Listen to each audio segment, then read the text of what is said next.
जय श्री कृष्ण मित्रों, मैं प्रियंका स्वागत करती हूँ आपका जीवन और आध्यात्म में। कैसे हैं आप सब?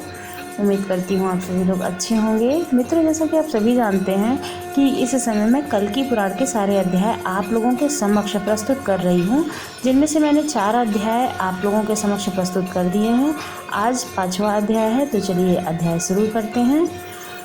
शुक्र ने कहा, बहुत समय बीतने पर अपनी पुत्री पद्मावती को यौनावस्था में प्राप्त होते देखकर वैद्रथ राज पाप की शंका से चिंतित हो गए। राजा ने अपनी रानी कौमुदी से कहा, हे सुहागे, पद्मा के विवाह के लिए उत्तम कुल में उत्पन्न किस शीलवान राजा को स्वीकार करूं? उस देवी कौमुदी ने अपनी पति से शिवजी द्वारा कहे गए वचन को कहा कि इसके पति भगवान विष्णु होंगे, इसमें संशय नहीं है। रानी के ये वचन सुनकर राजा ने प्रश्न किया, सबके हृदय में वास करने वाले भगवान विष्णु इस कन्या के साथ पाणी ग्रहण कब करेंगे? हे कौमुदे, मेरा ऐसा कोई भाग्य उदय नहीं हुआ है कि जिससे वेदवती के पिता तपस्वी मुनि की भांति स्वयंवर सभा में भगवान विष्णु को दामाद के रूप में वरण कर सकूं। देवासुर संग्राम में समुद्र मंथन से पैदा हुई पद्मा लक्ष्मी की भांति भगवान विष्णु इस स्वयंवर में पद्मावती को ग्रहण कर लें, ऐसा प्रयत्न मैं करूंगा। यह विचार कर राजा वैद्रथ ने गुणशील वाले, तरुण आयु वाले, रूपवान, विद्वान एवं धनवान राजाओं को सम्मान सहित निमंत्रित किया। सिंघल देश में पद्मा के स्वयंवर के लिए अनेक प्रकार के मंगल आयोजन होने लगे। राजाओं के निवास के लिए विचार कर उपयुक्त स्थान सारिजात किया गया और विवाह के लिए निश्चय करने वाले समस्त राजा सोने और रत्न आदि के आभूषणों से सज धज कर अपनी सेना सहित सिंघल देश में लेकर आने लगे। वे महाबलवान राजगण रथ, हाथी और घोड़ों पर सवार होकर वहां उपस्थित हुए। सफ़ेद छत्रों से उन पर छाया की गई और सफ़ेद चांदरों से उनको हवा दी जाने लगी। शस्त्र और अस्त्रों के तेज से दमकते हुए राजागण इंद्र सहित देवतागण की भांति प्रतीत हुए।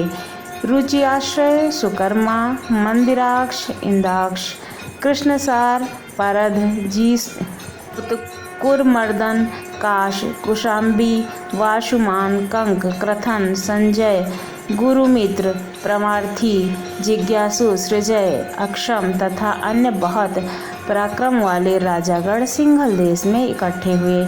विचित्र माला और वस्त्रों को धारण किए गाने बजाने में सदृढ़ मस्त राजा लोग रंगभूमि में पधारे। आदर सहित पूजे जाने पर वे अपने अपने आसनों पर विराजित हुए। नाना प्रकार के भोग और सुखों से आसक्त रामणीय चरित्र वाले और सबको प्रसन्न करने वाले राजागण को देखकर राजा वैद्रथ ने श्रेष्ठ कर का वर्ण करने वाली अपनी कन्या को बुलाया। गौरी, चंद्रमुखी, श्यामा, रामणीय हार से सुशोभित और मणि, मोदी, मूंगों के समय अलंकारों से सुशोभित पद्मावती तथा महामोही माया हैं। वह स्वयं कामदेव को प्रिय पृथ्वी आई हैं। मैं तो स्वर्गलोक, मृत्युलोक, पाताल लोक सभी जगह रहता हूँ, किंतु मैंने पद्मावती की भांति रूप और सुंदरता से संपन्न ऐसी दूसरी कन्या नहीं देखी है। ऐसा सभी राजगण सोच रहे थे। पद्मावती के पीछे अनेक दासियां थीं और वह सखियों से घिरी हुई थी। नगर के बाहर द्वारपालगण हाथों में वेद लिए अंतःपुर की देखरेख कर रहे थे। बंदीगण आगे खड़े थे। राजकुमारी ने वहां धीरे धीरे प्रवेश किया।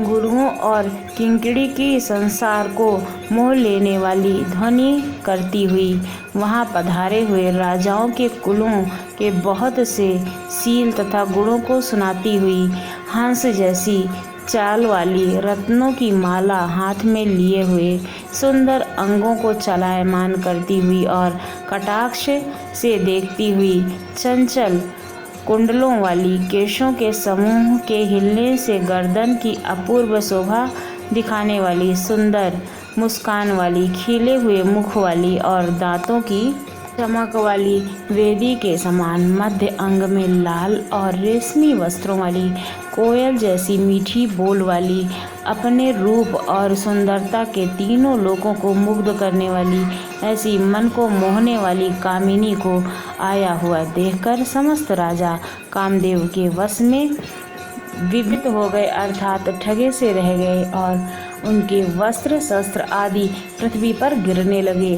काम मोहित होकर वासनामय दृष्टि से देखने पर और वैसा स्मरण करने से उनका रूप सुंदर अंगों वाली स्त्री के रूप में परिवर्तित हो गया।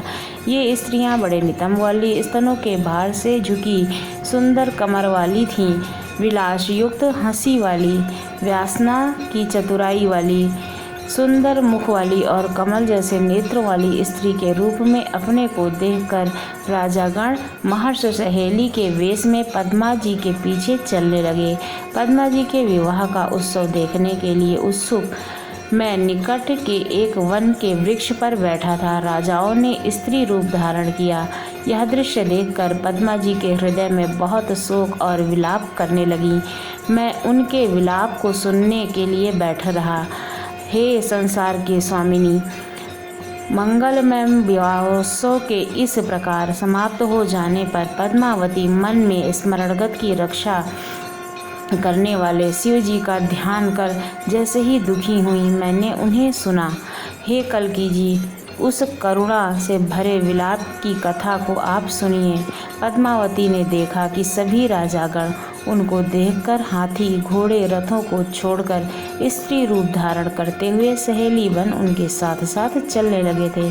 पद्मा जी यह दृश्य देखकर दीन भाव से आभूषणों को उतारकर पाँव की उंगली में पृथ्वी को कुरेदने लगी। फिर पद्मा जी महादेव जी के वरदान को सफल करने की इच्छा संसार के स्वामी श्रीहरि भगवान का पति भाव से ध्यान करने लगी।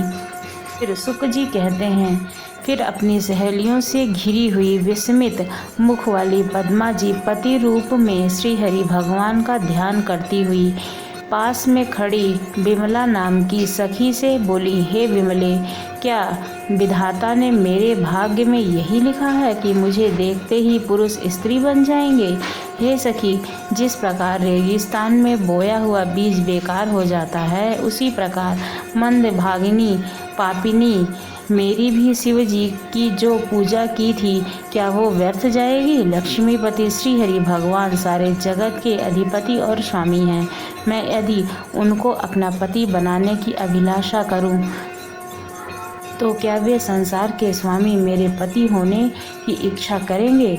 यदि महादेव जी का वचन मिथ्या हो जाएगा, यदि भगवान विष्णु मुझे याद ना करें, तो मैं श्रीहरि का ध्यान करते करते अग्नि में अपने शरीर को समर्पित कर दूंगी। कहाँ से मैं बेचारी मुख्य जाति की स्त्री और कहाँ से मैं नारायण देव, मानो विधाता मेरे विमुख हैं। इस कारण मैं शिव जी के द्वारा ठगी गई हूँ और भगवान विष्णु द्वारा परित्याग किए जाने पर मेरे अलावा और कोई भला नहीं कहीं भी जीवित रह सकता है क्या? सुंदर चरित्र वाली पद्मावती के इस प्रकार तरह तरह के विलाप करते हुए शोकातुर वचनों को सुनकर मैं आपके पास आया हूँ। सुक जी के इस प्रकार के वचनों को सुनकर बहुत सुंदर अचंभे में पड़े हुए कल्की जी ने कहा, तुम प्रिय पद्मा को समझाने के लिए फिर सिंघल देश जाओ। हे सुक, तुम मेरे संदेश वाहक वन पर जाकर मेरे रूप और गुणों को प्रिय पद्मा को सुनाकर फिर वापस चले आओ। वह पद्मा मेरी प्रिय पत्नी है, मैं उनका पति हूँ। यह संयोग विधाता ने ही बनाया है और तुम्हारी मध्यस्थता के द्वारा हम दोनों का यह विलाप संपन्न होगा। तुम सर्वज्ञ हो, तुम्हें मालूम है कि कौन काम कम और कौन करना चाहिए, अतः अपने अमृतमय वचनों से यह उसको समझाकर मेरे आश्वासन की बात बताकर आइए। इस प्रकार कल्की भगवान के वचन सुन अत्यंत प्रसन्न होकर और उनको प्रणाम कर सुखी चित्त होकर सुक जी जल्दी ही सिंघल देश गए। फिर उस पक्षी ने समुद्र के पार जाकर स्नान किया, अमृत के समान जल को पिया और विजौर फल खाकर राजभवन में प्रवेश किया। वहाँ कन्या के निवास स्थान में पहुँच गया। नाग केसर के पेड़ पर बैठकर सुक जी ने पद्मा को देखकर मनुष्य की भाषा में कहा, हे सुंदरी, तुम कुशल से तो हो ना। हे रूप और यौवन वाली चंचल नेत्रों से सुशोभित, तुम्हें मैं दूसरी लक्ष्मी समझता हूँ।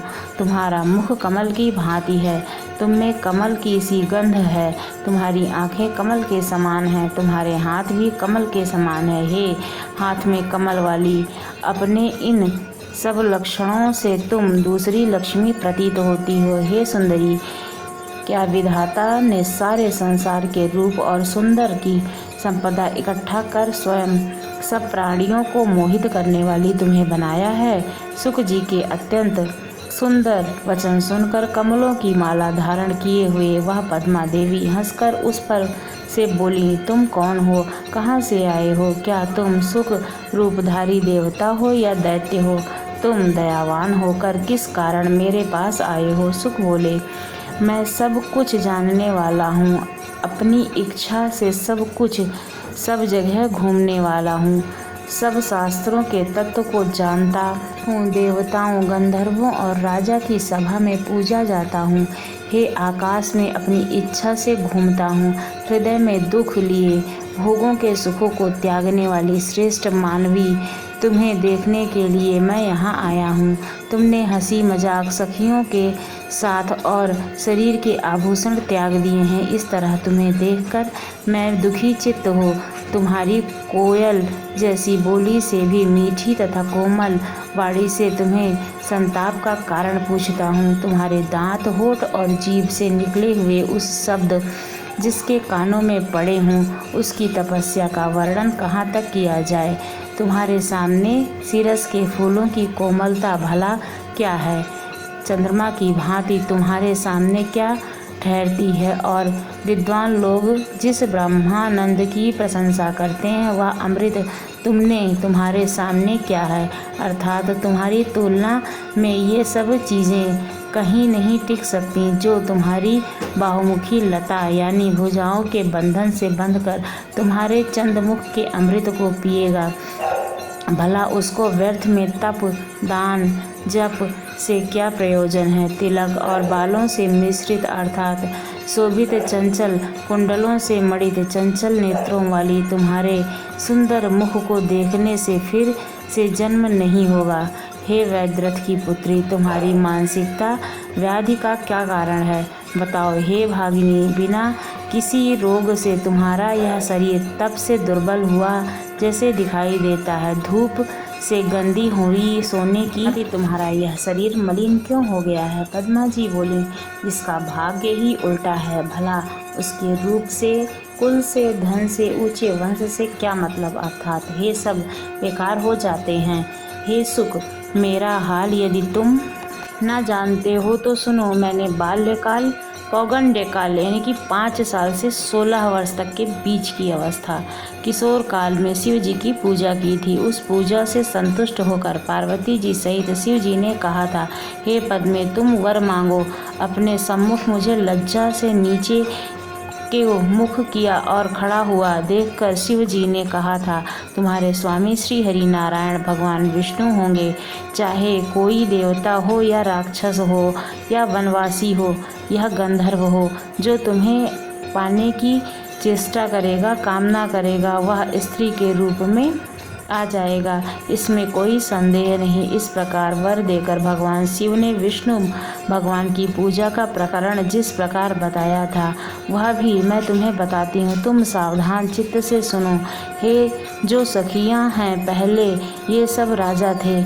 जब मेरे धर्मात्मा पिता ने मुझे यौवन से परिपूर्ण सुंदर स्वरूप देकर आभूषण वस्त्र आदि से सुसज्जित करके स्वयंवर में भेजा तो ये लोग युवा, गुणवान, रूपवान और धन धान्य वाले थे। ये सब लोग मुझे से विवाह का निश्चय कर आए थे और स्वागत के पश्चात स्वयंवर स्थल में सुख से बैठे थे। ये सुंदर, कांति से परिपूर्ण, भरपूर, हाथ में रत्नों की माला लिए मुझे स्वयंवर भूमि में देखकर काम मोहित होकर भूमि पर गिर पड़े। इसके बाद इन्होंने अपने को स्तनभार से झुके और बड़े नितंब वाले सहित स्त्री के रूप में पाया। हे सुख, इसके बाद ये लोग मन में स्त्री भाव को धारण कर बहुत दुखी होकर शत्रु मित्रादि सब की मन की लज्जा और भय को छोड़कर मेरे पीछे पीछे चलने लगे। ये सभी गुणों से संपन्न मेरी सखियां होकर भगवान की सेवा में लगी हुई उनकी पूजा तप और ध्यान मेरे साथ करते रहे।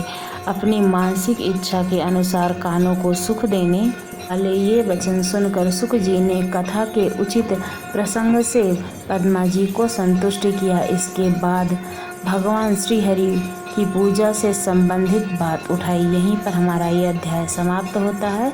अगले अध्याय के लिए अगले एपिसोड की प्रतीक्षा करें। धन्यवाद।